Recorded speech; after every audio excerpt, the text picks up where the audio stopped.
हाय पिला माने welcome back पिला माने आजिर क्लास रे आमे आलोचना करिबा तमरो इंग्लिश बही रो detail text chapter eight the high school रो जो क्वेश्चन आंसर अच्छी 1 to 52 आमे पार्ट 1 रे 1 नंबर ठारू 26 नंबर जाए क्लियर करि सारिचे। आजिर क्लास रे आमे 27 ठारू 52 नंबर जाए पिला माने आमे आलोचना करिबा। टिके पिला माने मो स्पीड रे करिवि काहेकि स्पीड रे करिवि ता अर्थ पिला माने तमनु बुझी हेबो कथा नुह टिके मो स्पीड रे कहिबि तार कारण होछि कि पिला माने 27-26टा क्वेश्चन आलोचना करे टिके टाइम लागि पारे सेति पय तम माने बोरिंग न हो कि मते बोरिंग न लागू से हिसाब रे मिनिमम 15 मिनिट भितर मु शेष करियो चेष्टा करिवि। तथापि पिला माने क्लियर हबो किछि व्यस्त माने चलंतु समय नष्ट न करि आरंभ करिबा। आ गोटे पिला माने रिक्वेस्ट जदि एपर्यंत केही भी पुराना वीडियो देखि ना हो प्रीवियस वीडियो सब देखि ना हो तार चैनल प्लेलिस्ट विजिट करो। टोटाल गोटे सीरीज आमर सरी गोटे प्लेलिस्ट आमर सरी टोटाल उपर प्रश्न आमर जोटा अच्छी विषय अनुवाद ओडिया अनुवाद आम टोटाल क्लियर कर सारी और बर्तमान सीरीज आमर हूँ प्रश्न उत्तर आ आम सर्ट क्वेश्चन आलोचना करवा चैप्टर वाइज। चलते पे समय नष्ट आरंभ करवा। क्लाउड्स डिसीव्ड हिम हाउ पिला माने क्लाउड बादल आमर आकाश में मेघाच्छन्न बादल सदृश डिसीव्ड धोखा देवा हिम तांकू हाउ किपरि ये गांधी को कथा पड़ी हिम ये पिला माने गांधी को दर्शाऊँ जो बादल सदृश था मेघाच्छन्न बादल था ताहा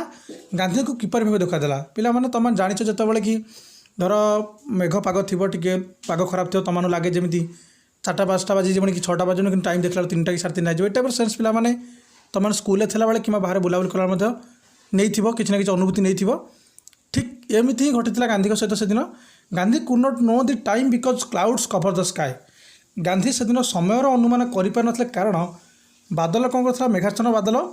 आकाश घेरी रही so he could not attend the gymnastic class in time तेणुक भूल बुझाणा भितर से कौन कले ना जिम्नास्टिक जो क्लास था से समय भितर पहुँची पारि नथिले। Did the headmaster believe what is said Gandhi जहाँ भी कहले जे मु मेघाच्छन्न बादल सकाशे मो पारे घंटा नथिबारु जो मासी पहुँची पारे समय भितर जो एक गांधीजी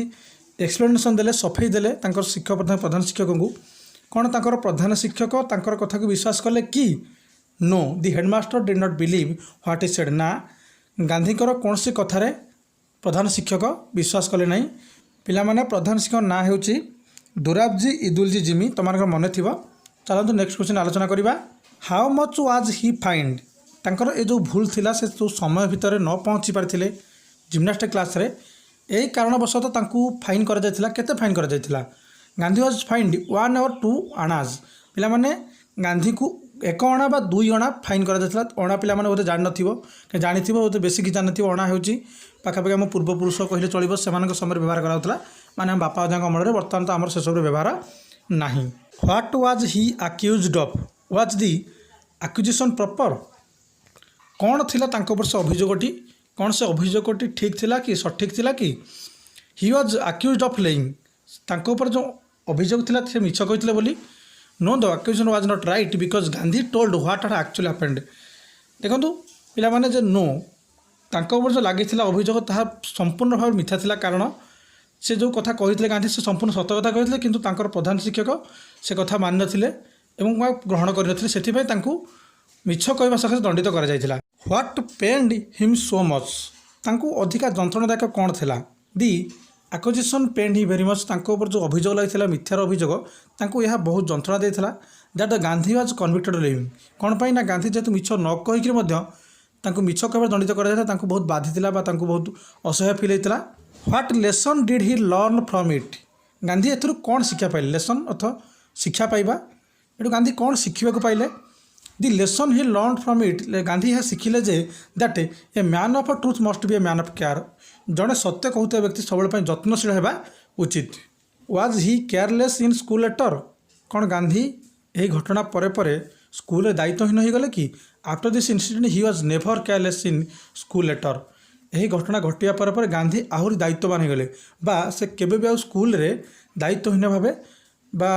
माने एमिति भी किसी भी करना जो दंडित करने पड़ी दंडित होगा पड़ी।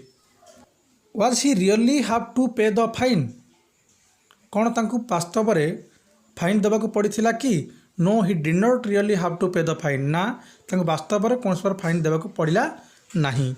How was the fine exempted in the end किपरि परिशेष फाइन मुक्त कर दिगला छाड़ कर दिगला the fine was exempted in the end when his father wrote a letter to his headmaster. ଯେତେବେଳେ ଗାନ୍ଧୀଙ୍କର ପିତା गोटे पत्र लिखिले अवगत करेले जहाँ भी घटना घटी सत प्रधान शिक्षक जनइले से फाइन रू मुक्त कर दिगला फाइन दबाक पड़ा ना। What was the other neglect Gandhi talked about. Gandhi एमती किसी कथा कहते जहाँ द्वारा माने कौन नेग्लेक्ट करा अणदेखा कर Gandhi other bad habit was Gandhi गोटे अलग खराब अभ्यास था गोटे बैड हैबिट कहले चलो ही always neglect his hand writing. से सब हैंड रईटिंग जो बैड हैंड रईटिंग था सब अणदेखा कर जहाँ परिणाम स्वरूप आगू भोगवाक पड़ी। What was his earlier notion on hand writing. गांधीकर हाथ लेखा उपर आभिमुख्यटी कौन थी निश्चत आभिमुख्य his earlier notion on hand writing was that good hand writing was not a necessary part of education. जे कौन प्रकार शिक्षार यह अभिमुख रही है जे हैंड रईटिंग किसी भैल्यू ना बा हैंड रईटिंग एत मूल्ययुक्त नुह गांधी यह भावुले। When and where did he realise that his nation were wrong what made him think so. केतेबेले एवं केउठारे गांधी अनुभव कले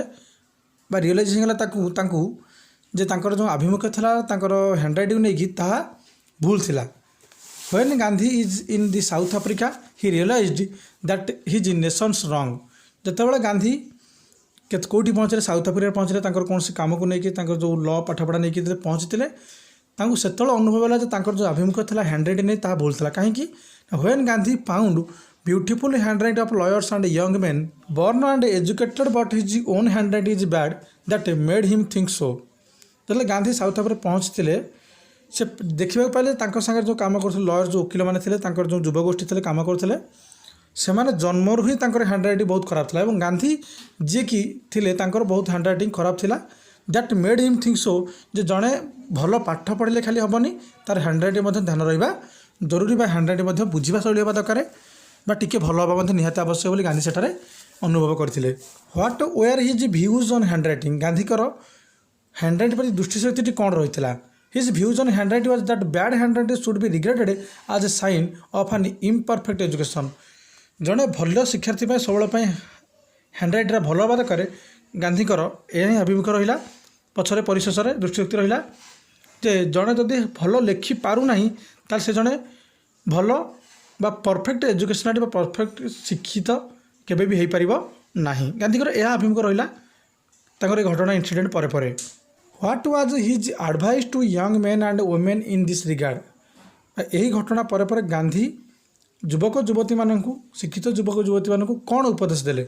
गांधी ऑलवेज एडवाइस गांधी सब उपदेश दे आसुचंती young man and young man युवक युवती मानू that they should be warned by his example. से सब उदाहरण दे सतर्क कर सजग कर and understand that good hand writing is a necessary part of education. एवं जे भल हाथ लेखा भल सुंदर अक्षर ही गोटे भल पाठपढ़ार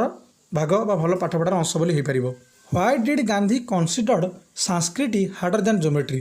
गांधी कहीं से विचार करने मानिने जे ज्योमेट्री ठार संस्कृत अधिक कष्ट बोली। Gandhi considered Sanskrit harder than geometry because Gandhi geometry ठार संस्कृत हार्डर भावार कारण कष्ट भाव कारण हो there is nothing to be memorised in geometry. Geometry किसी भी रूल रेगुलेशन मन रखार ना whereas everything have to be memorised in Sanskrit. किंतु संस्कृत रे बहुत गुड़े रूल अच्छी बहुत गुड़े कौन आमर रेगुलेशन अच्छी जहाँ शिखा पड़ो से गांधी भाविले जे ज्योमेट्री ठार संस्कृत हूँ अधिक कष्ट harder. Which class was Sanskrit introduced in. सेते क्यों क्लास क्यों श्रेणी रे संस्कृत को परिचित करा जायथला। In fourth class Sanskrit was introduce. जितेबाला कई जन फोर्थ क्लास पढ़ुला से संस्कृत पढ़ार सुजोग मिलता संस्कृत से परिचित करा। What did Gandhi say about the Sanskrit and patient teacher. Gandhi Sanskrit teacher और पेशेंट टीचर भितर कौन कहते विषय कौन कहते। गांधी सेड दैट गांधी कहते कि the Sanskrit teacher was a hard टैक्स मास्टर। संस्कृत टीचर बहुत जो भल शिक्षक थे हार्ड टैक्स मास्टर तो कहले पिला माने पाठ देकी पाठ जे नौले माने अधिक कार्यशील थे but the Persian teacher was lenient. एवं पेशेंट टीचर जो थे सदैव थे बाटे दयालु थे लेनिएंट दयालु। तेणुक गांधी कहते कि जे संस्कृत टीचर और पेशेंट टीचर हूँ दुईटा तफात अच्छी जहाँ हार्ड टैक्स मास्टर थे किए से संस्कृत टीचर जे पाठ दौले पाठ नौले और से बाध्यबाध्यता भाव पाठ कराऊले किंतु पर्सन टीचर टे दया भावुले टे सहनशील थे से संस्कृत टीचर अपेक्षा टिके नाकू पिला माने तांकू बेसी पसंद करते पर्सन टीचर बेसी पसंद करते where are they in good terms कौन प्रकृति से दुही भितर किसी भल थिला कि किसी सामंजस्य थिला कि quote the sentence from your text in support to your answer तुम्हें तुम उत्तर को व्याख्या करने किसी वाक्यांश लेख जहाँ तुम माने विषय भितर अच्छी no they are not on good terms प्रकृति दुही भितर संस्कृत टीचर और पर्सन टीचर भितर किसी माने सारतम्य ठीक नाला कारण there was a sort of rivalry going on between the Sanskrit and the Persian teacher किसी शीतल युद्ध सदस्य शीतल युद्ध समूह से भितर लगी जाइथिला आरंभ हो जाइथिला क्या भितर संस्कृत एवं पर्सन टीचर भितर what tempted him to sit in the Persian class Gandhi को कौ जिनसा थिला कौन गोटे एमती थिला घटना घटला जहाद्वारा गांधी पर्सन क्लास रे बसिया आकर्षण होते the boy used to talk among themselves बालक मैंने बालक मैंने कथबार्ता होते कि जे that Persian was very easy and the Persian teacher was very good Persian जो क्लास बा पर्सन भाषा बहुत सहज और वर्तमान जो शिक्षक अच्छा से बहुत भल एंड कन्सिडरेट और विचार गण्य दि इजिनेस टेम्पटेड ये जो आमर सहनशीलता थिला तांकू लोभ करता लोभनीय हो जाते him to sit in the personal class और यही कहवा शैली द्वारा कौन होते गांधी लोभनीय हिसाब से आकृष्ट हो कौन करते पर्सनल क्लास जाए बसी जाइए how did the Sanskrit teacher feel about it the Sanskrit teacher felt very unhappy about it जिते गांधी जाकि पर्सन क्लास रे बसी जाइए संस्कृत टीचर कौन फील करते संस्कृत टीचर टी दुखित होते गांधी के ऊपर टी असंतुष्ट हो जाते why did he think it is necessary for Gandhi to study Sanskrit Sanskrit शिक्षक जी होती आम मिस्टर कृष्णा शंकर पांड्या कहीं चाहूले कहीं भावुले जे गांधी संस्कृत भाषा शिक्षापी बहुत आवश्यक अच्छी Gandhi was son of Vaishnav father Gandhi Vaishnav पिता पुत्र थे he should learn the language of his obvious on religion so he thought it necessary for Gandhi to study Sanskrit एवं से भावुले जे तांकर जेहेतु तांकर पिता जन वैष्णव अच्छे तेणुक गांधी निर्धार्य भाव संस्कृत भाषा प्रति शिखा संस्कृत भाषा प्रति आग्रह था निहाती जरूरी did he come back to Sanskrit class why कौन गांधी पुणी पर्सन क्लास आसी पुणी संस्कृत क्लास रे बसी पाठ पढ़ले कि व्हाई कहीं Gandhi came back to Sanskrit class because the Sanskrit teacher made him understand about the importance of Sanskrit and assured him to help in his study और संस्कृत शिक्षक जे थे मिस्टर कृष्णा शंकर पांड्या से तांको कौन कहले माने कहले जे संस्कृत केते आवश्यक अच्छे बुझेले और संस्कृत पाठ पढ़ार गुरुत्व बुझेले और निश्चिंत करें जे तुम जो संस्कृत कौन साहाय्य अच्छी पाठ पढ़ाई तो तुम मत पचारि पार से गांधी कौन कले पुणी आसी संस्कृत क्लास रे जॉइन कले जोगदेले what put him to shame Gandhi को कौन लज्जित करथिला लज्जाशील करथिला the kindness of the Sanskrit teacher put him to shame जो संस्कृत शिक्षक थे टीचर थे मिस्टर कृष्णा शंकर पांड्या तांकर जो गांधी के ऊपर था जो दया भावटा था जो दयाशील भाव तांकर हिसाब से कहले तुम आस तुम शिख संस्कृत शिक्षा तुम के गुरुत्वपूर्ण तांको यह लज्जित थिला कहीं गांधी जेहेतु प्रथम जाकि पर्सन टीचर मैंने क्लास रे बस जाते और पुणी आसिक बसिले संस्कृत क्लास रे तेणुक गांधी को टे कौन खराब लगी टे बाधिला भली होता who was his Sanskrit teacher Sanskrit teacher किए थे मुझे आगुरी पिला ना कही सारी mister Krishna Shankar Pandya was his Sanskrit teacher तांकर संस्कृत टीचर ना थिला शिक्षक ना थिला mister Krishna Shankar Pandya how did the study of a Sanskrit help him later Gandhi को परे संस्कृत जो पाठ से पढ़ी किपर भाव साहय होता किपर भाव बेनिफिट पाई the study of Sanskrit help him later to take interest in his sacred books sacred तो पिला माने पवित्र बुक्स तो बही दि स्टडी ऑफ संस्कृत जो से संस्कृत पढ़ी गांधी कौन साहय जो से पर कौन पवित्र ग्रंथ बा धर्मग्रंथ पढ़ाई इंटरेस्ट था तो से पढ़ाई साहय होता संस्कृत पाठटा जहाँ से स्कूल पढ़ी what feelings did Gandhi have for his teachers Gandhi शिक्षक कृष्णाशंकर पांड्या प्रति मनोभाव कौन था भावभंगी कौन रहा आभिमुख्य कौन रहा Gandhi thanked with gratitude to his teachers सेतबेले गांधी को आकट करी बा ठीक बाट को आनी संस्कृत दिखर शिखे सकाशे टी पढ़ा सकाशे गांधी सब धन्यवाद दिखती Gandhi thanked with gratitude to his teachers कृतज्ञता सहित गांधी धन्यवाद जड़ाई पिलामाने आजिर क्लास रे आम आलोचना कले 27 ठार 52 eight the high school question answer और पिलामाने जदि एपर्यंत कहीं चैनल सब्सक्राइब करना सब्सक्राइब कर बेल आइकन ऑन करके रख जहाँद्वारा नेक्स्ट चैप्टर जहाँ भी अपलोड हो तुम मान शीघ्र पहुँचीज और पिलामाने जदि एपर्यंत कहीं देखी ना प्रीवियस वीडियो ताल चैनल प्लेलिस्ट विजिट कर देखी नि धन्यवाद।